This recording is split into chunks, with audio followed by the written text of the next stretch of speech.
Hello friends, स्वागत है आपका आपके अपने लीगल चैनल सोच पर प्रहार में। मैं हूं एडवोकेट सनी शर्मा और दोस्तों आज की इस वीडियो में बहुत ही इंपॉर्टेंट जानकारी मैं आपके लिए लेके आया हूं, क्योंकि आज का ये वीडियो मेंटेनेंस केस से रिलेटेड है। और आज की इस वीडियो में मैं आपको बताऊंगा कि पति के द्वारा कौन कौन सी ऐसी गलतियां की जाती हैं जिसकी वजह से मेंटेनेंस केस वो हार जाता है या फिर मेंटेनेंस केस में बुरा फंस जाता है।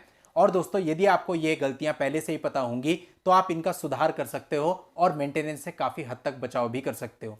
आज का वीडियो सभी लोगों के लिए बहुत ही इंपॉर्टेंट है, क्योंकि मेंटेनेंस का केस लगभग सभी का चल रहा होता है। कुछ मामलों में वाइफ 125 सीआरपीसी के अंतर्गत मेंटेनेंस का केस फाइल करती है, कुछ मामलों में डीवी के एक्ट के अंतर्गत फाइल करती है और कुछ मामलों में वो section 24 of Hindu marriage act के अंतर्गत मेंटेनेंस का क्लेम करती है। चाहे वाइफ किसी भी एक्ट में जाके मेंटेनेंस क्यों ना मांग रही हो, ये वीडियो आपको हर जगह काम आएगा। इस वीडियो को ध्यान से समझ लेना दोस्तों, बहुत इंपॉर्टेंट जानकारी है। और दोस्तों, आगे बढ़ने से पहले आपसे कहना चाहूंगा कि यदि आपने अभी तक भी चैनल को सब्सक्राइब नहीं किया है तो चैनल को सब्सक्राइब करके नोटिफिकेशन बेल पर जरूर क्लिक कर लें। और इस वीडियो के नीचे डिस्क्रिप्शन में आपको हमारे इंस्टाग्राम अकाउंट का लिंक भी मिल जाएगा, वहां जाके हमारे चैनल को इंस्टाग्राम पर भी जरूर फॉलो कर ले, क्योंकि इंस्टाग्राम पर भी मैं आपके लिए अपडेट लाता रहता हूं। तो दोस्तों, अब मैं आपको बताने वाला हूं 7 इंपॉर्टेंट गलतियां जो कि पति के द्वारा यूजुअली की जाती हैं, और उम्मीद करता हूं इस वीडियो को देखने के बाद आप ये गलतियां नहीं करेंगे। सबसे पहली गलती, पति जब अपना रिप्लाई फाइल करता है तो वो सिंपली अपने वकील साहब को वर्बली बता देता है कि मेरे साथ ये हो, आप रिप्लाई तैयार कर दो। ऐसा आपको बिल्कुल नहीं करना है। आपको पहले लड़की की पिटीशन के आधार पर उसके हर एक पॉइंट का रिप्लाई खुद से तैयार करना है, क्योंकि आपके केस को आपसे अच्छा कोई दूसरा व्यक्ति नहीं जान सकता।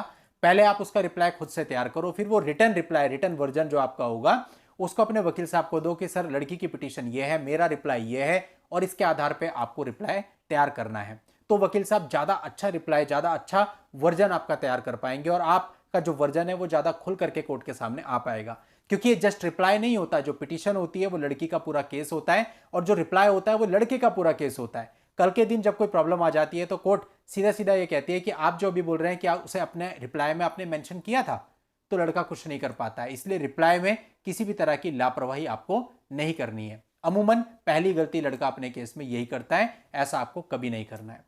दूसरी गलती, लड़का कई बार मेंटेनेंस के केस में आता नहीं है, कोर्ट को इन्फॉर्म नहीं करता है और घर पे बैठा रहता है। ऐसा आपको बिल्कुल नहीं करना है। स्टार्टिंग की 1-2 डेट को आप स्किप कर सकते हो, लेकिन अगर उसके बाद आप कोर्ट में नहीं जाना चाहते हैं तो उसके लीगल तरीके आप अपने वकील साहब से पूछ करके चीजों को डिले कर सकते हो, लेकिन लीगल वे में ही कर सकते हो। इस तरह से अगर आप करते हो तो कोर्ट की नजर में आपकी इमेज बिगड़ जाती है, और आप जब इमेज बिगाड़ लेते हैं तो कोर्ट क्या करती है, कई बार आप नहीं आ रहे हैं तो आप पर पेनल्टी लगा देती है और वो ऑर्डर शीट में लिखा जाता है। तो नेक्स्ट टाइम जब अपियर होंगे तो जज साहब जब पुरानी ऑर्डर शीट पढ़ते हैं कि पिछली बार इन पर पेनल्टी लगी थी, तो आपकी इमेज वैसे ही खराब हो जाती है। तो जब आप इमेज खराब कर लोगे ना कोर्ट में, तो ऑटोमेटिकली इनडायरेक्टली फैसले आपके फेवर में नहीं होंगे।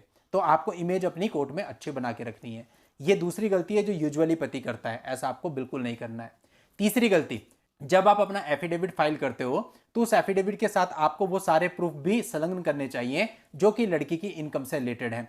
मान लीजिए लड़की कहीं जॉब करती है और उसकी सैलरी स्लिप आपके साथ है, तो उस सैलरी स्लिप को भी अटैच करना चाहिए, या फिर उसकी एडल्ट्री के कुछ प्रूफ आपके साथ हैं तो उसको भी आप उसी के साथ अटैच कर दें। कई बार ऐसा होता है कि लड़के को कहा जाता है कि प्रूफ हम बाद में देंगे, ठीक है, बाद में आपकी स्टेज होती है, लेकिन इंटरिम से रिलेटेड जो प्रूफ होते हैं, जैसे कि आपको पता है कि वाइफ अपनी मर्जी से घर छोड़ के गई है, तो ऐसे केस में मेंटेनेंस नहीं लगता है। वाइफ अगर एडल्ट्री में है तो ऐसे केस में मेंटेनेंस नहीं लगता है। वाइफ अच्छा कमा रही है, आपके इक्वल कमा रही है, तो ऐसे केस में भी मेंटेनेंस कई बार नहीं लगता है। तो ऐसे कोई भी प्रूफ अगर आपके पास है तो उसे कोर्ट के सामने ले आइए, ताकि इंटरिम आर्ग्यूमेंट्स पर फैसला लेते वक्त कोर्ट उन सारे प्रूफ्स का भी संज्ञान ले। चौथी गलती दोस्तों ये होती है कि जब आप अपना एफिडेविट फाइल करते हैं तो उसमें आप अपने खर्चों को काफी बढ़ा चढ़ा के दिखाते हैं, इस वजह से कि आपकी इनकम कम नजर आएगी और लड़की का मेंटेनेंस कम बन जाएगा। फॉर एग्जांपल, आपकी सैलरी 50,000 है तो आप दिखा देते हैं कि 30,000 तो मेरा खर्चा है यहाँ पे यहाँ पे यहाँ पे यहाँ पे।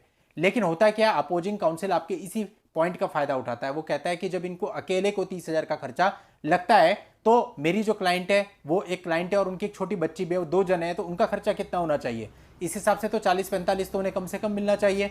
तो आप अपने ही पॉइंट में खुद फंस जाते हैं। तो ऐसा आपको बिल्कुल नहीं करना है। पति ये गलती भी बहुत ज्यादा करते हैं। पांचवी गलती दोस्तों ये होती है कि जब आर्ग्यूमेंट्स होते हैं इंटरिम के, तो उस समय पर पति अपियर ही नहीं होता, वो अपनी सिटी में बैठा रहता है, दूसरी सिटी में इंटरिम आर्ग्यूमेंट्स हो जाते हैं। ऐसा आपको बिल्कुल नहीं करना है। आपको इंटरिम आर्ग्यूमेंट्स के वक्त फिजिकली कोर्ट में अपियर रहना है, ताकि अगर कोई पॉइंट ऐसा आ जाता है जो कि जिसके बारे में आपको पता है गलत है, तो आप डायरेक्टली जज साहब से भी उस बारे में कह सकते हैं और आपके सामने जो कुछ भी होगा आपका सेटिस्फेक्शन भी बना रहेगा। यदि आप सामने नहीं है तो आपको पता ही नहीं चल पाएगा कि प्रोसीडिंग्स में हुआ क्या। तो इस स्टेज पर आपका कोर्ट में अपियर रहना बहुत ही जरूरी है।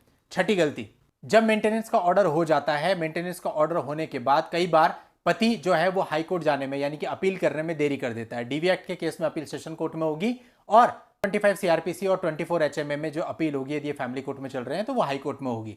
लेकिन विद इन द टाइम वो अपील नहीं करता है, 6 महीना साल भर गुजर जाता है, उसके बाद वो हाई कोर्ट में जाता है। हाई कोर्ट इस तरह की पिटीशन को एडमिट करने से कई बार मना कर देता है। तो फिर ऐसे में आप फंस जाते हैं क्योंकि आप उस ऑर्डर से बाउंड हो जाते हैं। अब आपको उस ऑर्डर की परिपालना करनी ही पड़ती है। तो दोस्तों ऐसा आपको बिल्कुल भी नहीं करना है, इस गलती से आपको बचना है। अगली गलती दोस्तों पति ये करता है कि कई बार जब वो अपना एफिडेविट देता है सुप्रीम कोर्ट के अकॉर्डिंग रजनीश वर्सेस नेहा के अनुपालन में, तो उसमें कुछ चीजों को छुपा लेता है।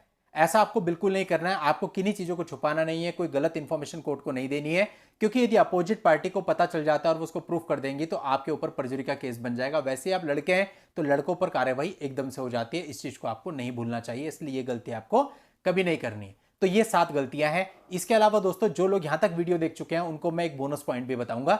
ये बोनस पॉइंट दोस्तों ये है कि यदि आपकी वाइफ ने एफिडेविट सबमिट नहीं किया है और कोर्ट आपको प्रेशराइज कर रही है कि आप एफिडेविट सबमिट करो, तो आप कोर्ट को कह सकते हो कि according to supreme court guidelines Rajnish versus Neha के जजमेंट में ये क्लियरली मेंशन है कि एफिडेविट पहले पिटिशनर फाइल करेगी।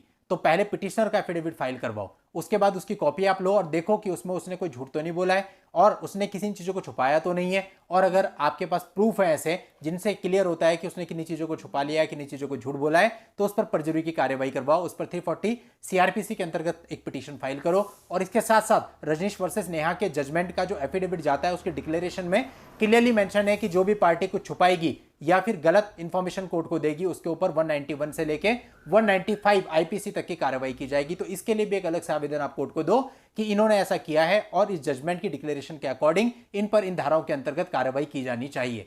तो दोस्तों आपको बहुत राहत मिलेगी। आपको बहुत सारे पॉइंट मैंने बताया और अगर इन सारे पॉइंटों को आप ध्यान में रख के चलते हैं, कोई गलती अपने केस में नहीं करते हैं, तो जीत सुनिश्चित हो सकती है। चलिए दोस्तों आज की इस वीडियो में इतना ही। नेक्स्ट वीडियो में नई लीगल जानकारी के साथ मैं आपसे फिर मिलता हूं। तब तक के लिए goodbye and thank you for watching. Take care.